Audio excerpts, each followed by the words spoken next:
Who's the best low-tier infantry? That's what we're going to find out with some controlled testing situations. So let's get going, starting with the contestants. For Cathay, the Jade Warriors. For Kislev, the Kossars, regular kind, no spears. For Nurgle, it's the Nurglings, of course. For the Ogre Kingdoms, it's the Panhat Boys, Gnoblars. For Slaanesh, the Marauder Hellscourges. And for Birdman Tzeentch, it's the Blue Horrors.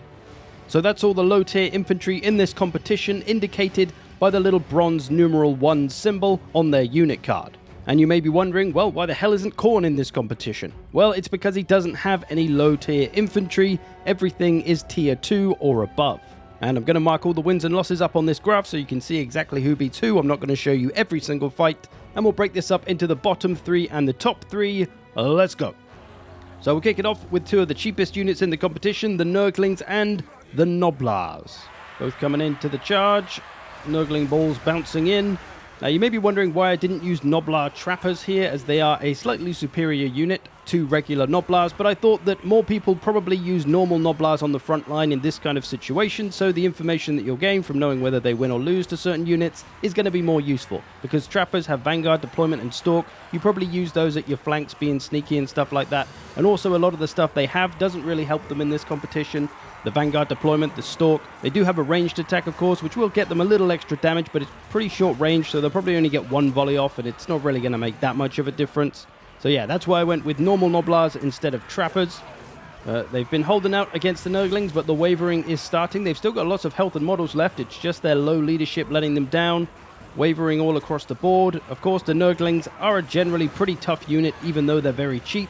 The Nurgle army all about staying alive and just outlasting their opponents, which they are doing here very well. And of course, they won't rout and run away, so it's going to be very difficult for the Gnoblars to win this one. And of course, eventually the Nurglings do break their spirits and the little fellas need to run away. They did a fair bit of damage to the Nurglings, but not sure it's enough considering the price difference is only like 100, but there you go. What about some Kossar action then? Of course, they have the ranged attack, which we are going to allow them to use until their enemy gets close enough. And here, taking on the Gnoblars, even their Panhats aren't going to save them from all these ranged attacks. They have no shields, unlike the Greenskins Goblins, who are of course a very similar unit. They have a silver shield, so they're pretty well protected, but these Gnoblars, they don't have a shield, so they get absolutely destroyed by missiles, and by the time they reach the fight, their leadership is going to be pretty shaky. Oh, see, that guy got knocked down by a Gnoblar. That's embarrassing. Essentially a grown man knocked down by a toddler. His buddies won't let him forget that one. But for the Gnoblars here, this one's a bit of a no-hoper. The damage they sustained before they even reached melee combat means they're not going to last very long or do very much damage to the Kossars, or anyone else for that matter, as they are, yes, the worst unit in this competition. The poor old Gnoblars couldn't beat anybody. Alright, Kossars again, this time against the other missile unit in the competition, the Blue Horrors, who have a slightly stronger missile. And we're going to give them a volley each, but the Blue Horrors, as they have the shorter range, they have to move up into melee, so they're going to take a little extra missile damage.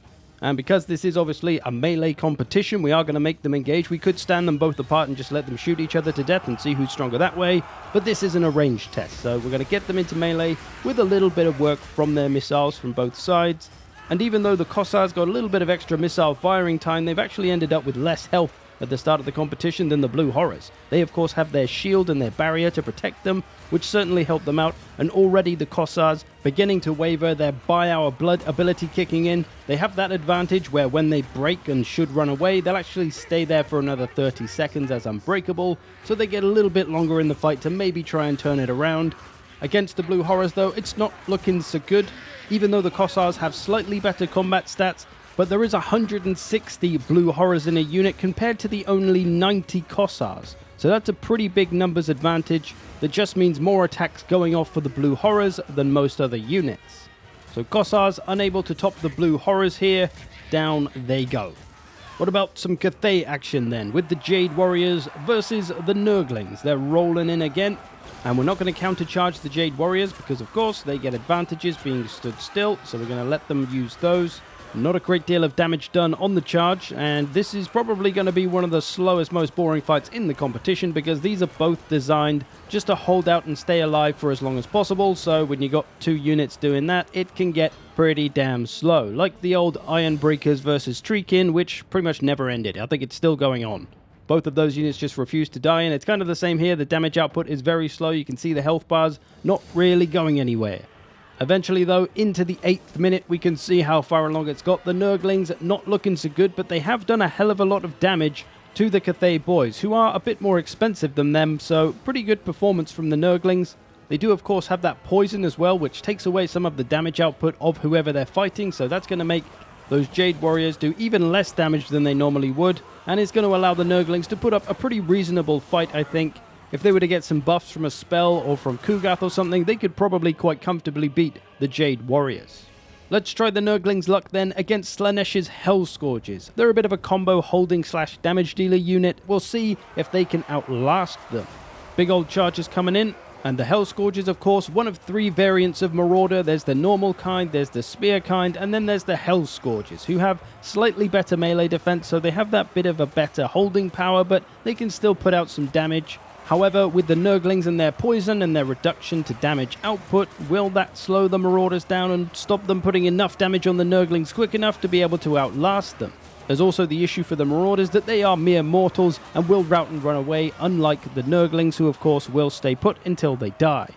As the battle wears on though, we can see the damage output is going in favor of the Marauders. They're able to slowly beat down those poor old Nurglings who don't have any armor, who don't have much damage output themselves, and thus they aren't able to damage the Marauders quick enough to be able to beat them, and the Nurglings are going to lose this one.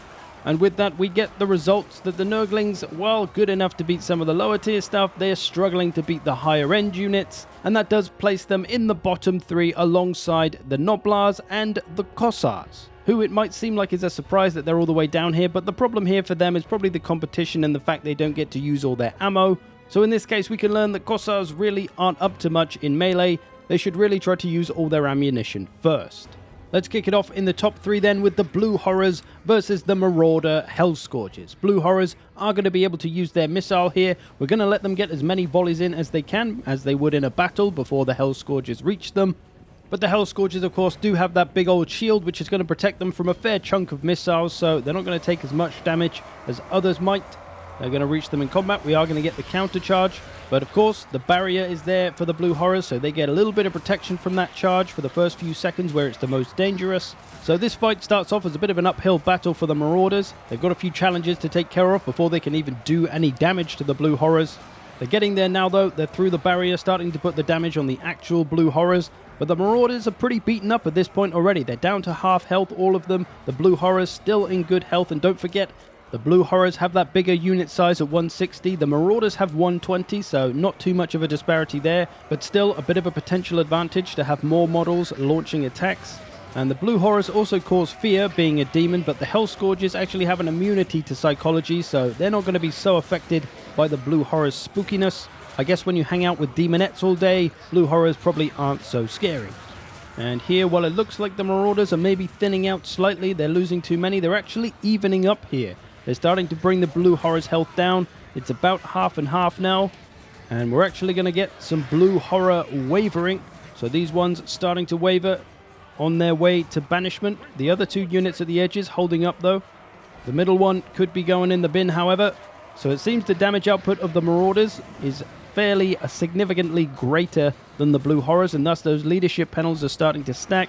The Blue Horrors are feeling the effects of their lower leadership, and they're starting to struggle. And the Hellscourges looking like they're going to turn this around, if they can keep it going, of course, unless their leadership starts to let them down. But I don't think the Blue Horrors have enough damage output to really put on damage sustained penalties quickly, and thus it's going to be harder for them to rout someone like the Marauders here. And we start to see wavering from all the Blue Horrors, which pretty much signifies the beginning of the end for them, and the Marauders are going to be able to put these Blue Horrors away and take this victory. It was looking bleak for them, but they turned it around. What of Cathay then? What can they do against the Blue Horrors? Well, they've got to move up first of all. They can't stand still as they normally would like to get their advantages. The Blue Horrors going to pelt them with missiles. They have that little bit of damage they can do before the enemy reaches them. The shields, though, of the Jade Warriors and the armor going to protect them pretty well from the non-armor piercing missiles of the Blue Horrors. And I'm going to let the Blue Horrors squeeze in one more ranged attack before the Jade Warriors arrive. You'll likely get more out of that ranged attack in terms of damage than you would a charge bonus on the Blue Horrors, as it's only small anyway. done a little bit of damage to these Jade Warriors before they reach them in melee. Only about maybe a fifth of their health, but that's not too bad. It feels like the high armor of the Jade Warriors, though, is going to be pretty tough for the Blue Horrors to get through, as they don't have great melee combat stats anyway, and they don't have armor piercing, so they're going to struggle to put much damage onto the Jade Warriors. As the fight wears on, though, it does seem that they are pretty good, actually, at putting damage on the Jade Warriors. They've got them down to about half health, of course, with the help of their missile attack before, but still, as this battle has gone on, they haven't been completely useless. They are going to start to waver, though, as they get the Cathay boys down to around half health.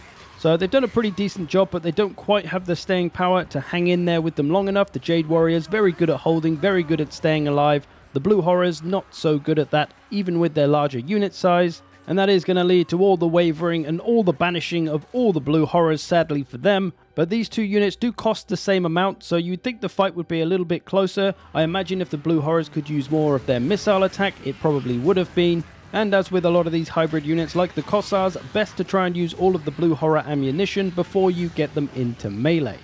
And that brings us to the final with the Marauder Hellscourges, the Jade Warriors. Let's go! Marauders coming charging in, Jade Warriors holding their stance, shield walling up, taking their bonuses. Oh, Jade Warrior went flying there. Not a ton of damage done on that charge, but that's kind of to be expected with the toughness of the Jade Warriors. Marauders, of course, lacking any armor. Jade Warriors have a lot of armor. Both have a good amount of melee defense, so this should be a reasonably long fight. It shouldn't be over too quickly. Marauders taking an early lead. They've done a bit more damage to the Jade Warriors than they've taken themselves. But we'll see how this fight goes wearing on, because of course the Jade Warriors' strength is the long game. They're good at staying in this fight for a long time, whereas these Hellscourge Marauders are pretty good at staying in the fight. They do have that decent melee defense, but like I say, their armor and their leadership as well actually isn't doing them any favors. The Jade Warriors, though, not getting any advantages from their battle harmony here, as they probably normally would, so there is that disadvantage for them. And it seems like slowly but surely the Marauders are slightly increasing that health gap between the two units, giving them the advantage. They seem to be wearing down the Jade Warriors better than the Jade Warriors are wearing them down. And that remains the case as the battle wears on. There is the question of whether the Marauder leadership will be able to hold on as this battle gets into the later stages, as they only have 60 leadership, which is pretty low as leadership goes, and maybe a fair big disadvantage to them. It hasn't failed them so far, but these Jade Warriors down to half health, holding strong. Nobody got any shaky knees yet, nobody's wavering. But as this one wears on, I did tell you this one would take a while. These are both fairly good melee defensive units, hanging on a pretty good while. We just hit the 6th minute in this battle, although they probably didn't start fighting until the 1st minute. But as we can see by the health bars, the Marauders down at about half health, they're looking good, while the Jade Warriors just about on the end of their health, their last little fifth of health. We get some wavering from our first Jade Warrior unit, and the other two follow suit, and there is just too much Marauder Hellscourge power, and that is going to be the end for the Jade Warriors as they pretty much all break in unison, all 3 units gone. Marauders of Slaanesh Hellscourges are the best low-tier infantry in Total War Warhammer 3. There it is, able to beat every other low-tier infantry. They are the best. Here's all the wins and losses if you want to check it out. As you can see, Hellscourges able to beat everybody, followed closely by the Jade Warriors, who only lost to them, and the Blue Horrors, who lost to just those two. There you go. Here's the price comparison of all these units, and there's not really anything of note here. Pretty much price-dictated performance. There we have it. I hope you've enjoyed this. Thanks for watching. I will see you in the future.